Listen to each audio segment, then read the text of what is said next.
Hey guys, Greta here, and today I am going to be chatting with you about what led to me doing a $1 million revenue day for one of my 4 multi-million dollar e-commerce brands.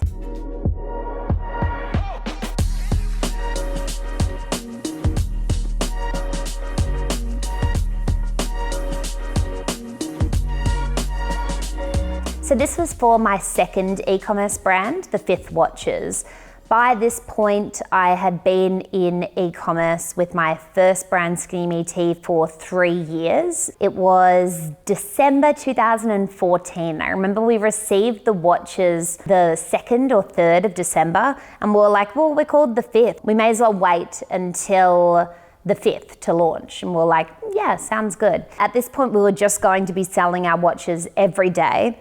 And we launched the brand. We had around 70,000 Instagram followers on Instagram when we launched, which was like a really large following at the time and now. And I'll get back to you on how we went about growing that following. But at the time, we launched, we had about 70,000 Instagram followers. We had about 8,800 people signed up to our waitlist. We went live and we ended up selling out of all of our stock on the first day of sales. So we had I think 1,200 watches to sell. So we did over $100,000 in revenue on the first day of sales. And it was actually my co-founder Alex's birthday as well. So pretty sure it was like his best birthday ever. But the issue was that now we were sold out of watches, and our followers and our subscribers, the people on our wait list, had already been waiting for like a couple of months as we were kind of building our following and building a bit of hype around the brand while we were going through the manufacturing process. So they'd been waiting a couple of months and people were getting pretty fed up with waiting, and we're like, uh-oh, now everyone is kind of going to hate our brand. They're not even going to, they're not going to wait around and buy from us. Like,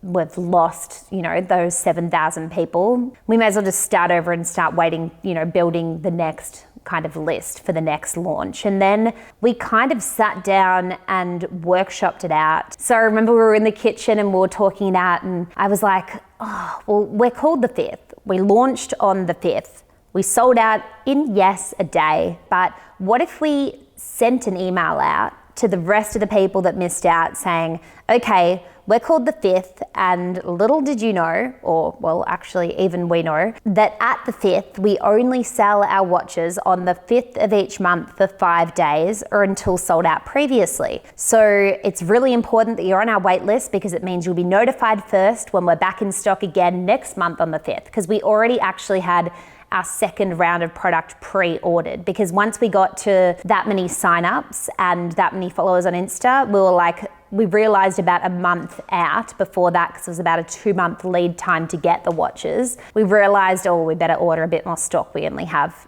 this amount and this many people are waiting. We ended up actually ordering that. So we were going to get the watches in another 3.5 weeks or something. We were like, okay, well, makes sense. Now we can say that. So that actually ended up accidentally becoming the kind of central unique value proposition of the entire brand. It helped position us in the market. Whereas before that, we were just like these cool, minimal watches.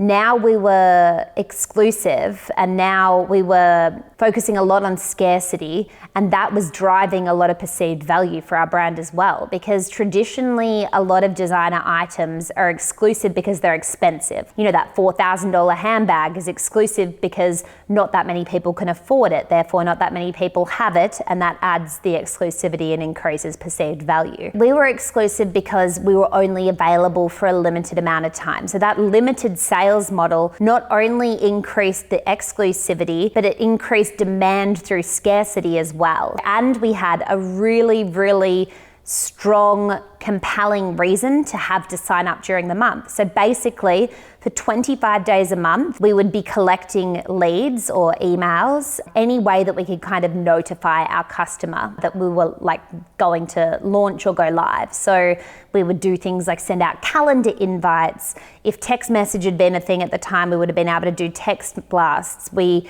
had push notifications enabled through our website. We had all these different kind of means to let people know that we were launching on the 5th. And on the 4th, what we'd basically do is we would shut down our website, we'd lock it with a password, and only people who had signed up to our waitlist were sent the password. So that created a really, like I said, strong, compelling reason to sign up each month, or you wouldn't even be able to access the store, let alone, buy a watch. For the first, I think it was 9 hours from midnight, Australian Eastern Standard Time, until 9 a.m, we'd kind of give our waitlist like a head start on the store.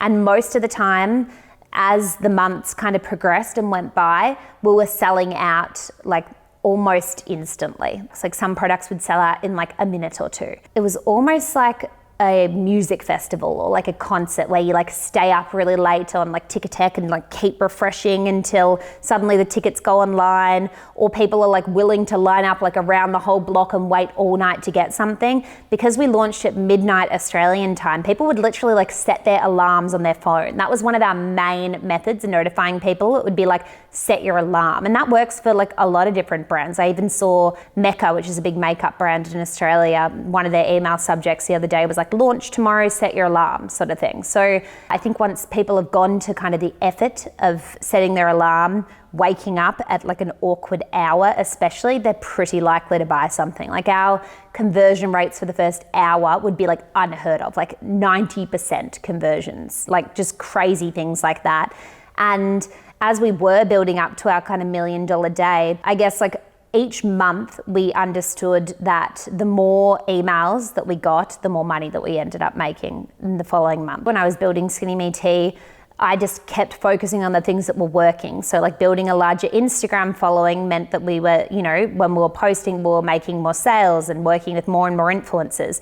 At the Fifth, we worked with influencers from day one. When we were ordering a sample of our watch, we actually ended up ordering 50 samples. Some of them didn't even work, but we sent them out to 30 influencers before we even launched the brand. And these were all either influencers who I had relationships with from already working with them with Skinny Me Tea, friends of mine that had reach, or influencers that just really kind of jumped at the idea of getting one of these watches early before everyone else. And so we had this great bank of content before we launched, which we could push out to our Instagram following, and a lot of hype and buzz. So we kind of let them know when we'd be launching, and if they could do a post that day, that would be like ideal. And so we had all these different influencers posting at the same time, generating all this hype, helping us build trust with a new brand. At the same time, we had 70,000 followers, which, as I said, we converted about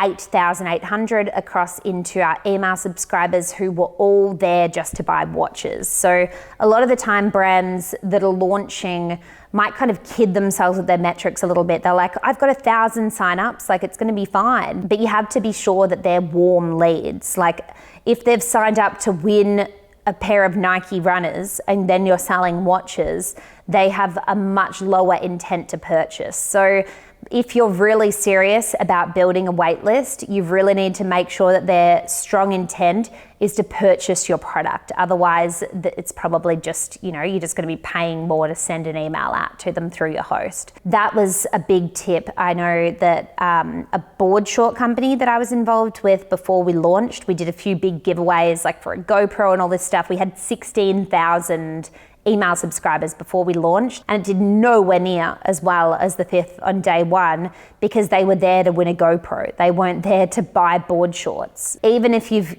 selected the right prizes that are complementary to your category or brand, you still need to, at the end of the day, make sure that your wait list there to buy your product with a strong intent to purchase. That was day one, but amplifying that over the next 12 months, because our first birthday was actually our $1 million day. We did a lot of the same strategies, but just at a lot more scale. By this point, we were sending out to over 100 influencers a month, if not more.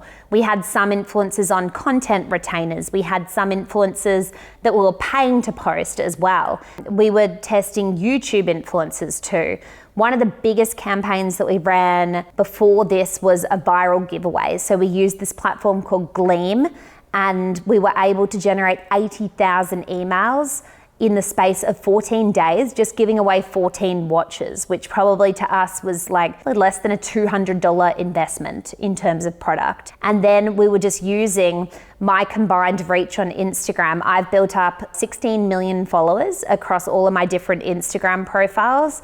And we were able to kind of use those profiles to target and drive traffic into our main brand profile and put posts and shout outs up about the giveaway as well to help kind of proliferate it. But at the same time, we made sure that we built a lot of virality into the giveaway. So each time somebody entered the giveaway, they were then able to share that giveaway in a lot of different ways to earn more points throughout the giveaway. So the more points you earned, like each point was one entry. So say you had like 200 points by the end of it and you'd like shared the post 5 times or tweeted it or, you know, performed all these other actions, then you'd have, you know, 200 times the chance of winning to someone that had entered once and just signed up with their email. So that was the way that Gleam sort of worked. But what it was really helpful for was helping convert a lot of those kind of idle followers into email subscribers. But then even though they didn't necessarily have like a huge intent to buy in, that they were there to win a watch. So they had more of an intent to buy than if they were there to win a pair of like Nikes or something. Even though they didn't necessarily have a huge intent to buy, they knew our brand. They were well positioned to become a purchaser at some stage because they already had, you know, front of mind recognition, you know, if they're thinking of gifting, if they're thinking of purchasing a new watch in general, or if they want to buy like another watch that's a complementary product, then they're able to go about it in that way. Those 80,000 leads, even though I said they weren't that warm, they probably took like a month or 2 to warm up through our email sequences. And this giveaway was actually held like 2.5 months before December the 5th, which was our $1 million day. So that was a big one too. We also started retargeting to a lot of this traffic. So we hadn't done really any paid ads. We partnered up with a company that helped us with our retargeting at the time. I wouldn't necessarily use an agency these days. I'd rather kind of hire that person in-house. But at the time we had no idea what we were doing. And it was pretty low-hanging fruit because these people had already, you know, visited our website, engaged with certain pages. We had different retargeting sequences for if they'd reached obviously like the product page, or if they'd reached the checkout, there'd be a higher intent to buy, or if they bounced off the home page, we wouldn't retarget them at all. So there was a few different sequences that we had running, and that really helped as well. We were getting like 20 times return on ad spend for the warmer audiences, or the people that, you know, didn't finish checkout through like abandoned cart sequences and things like that. So we had now finally kind of combined like organic social with paid influencers and paid advertising, and the result was explosive. So that was the build up to our $1 million day. And if you did like this video, if you found it helpful in any way, or if you'd like to see more, do be sure to subscribe to our channel and leave us a comment below letting us know which part you liked the most. So if you want to get more tips like this and find out more about my story and background, you can check out the link below, which is our free e-commerce masterclass. See you in there. The Foundr mission is to help you create an ass-kicking business and help you learn straight from the mouths of world-class founders.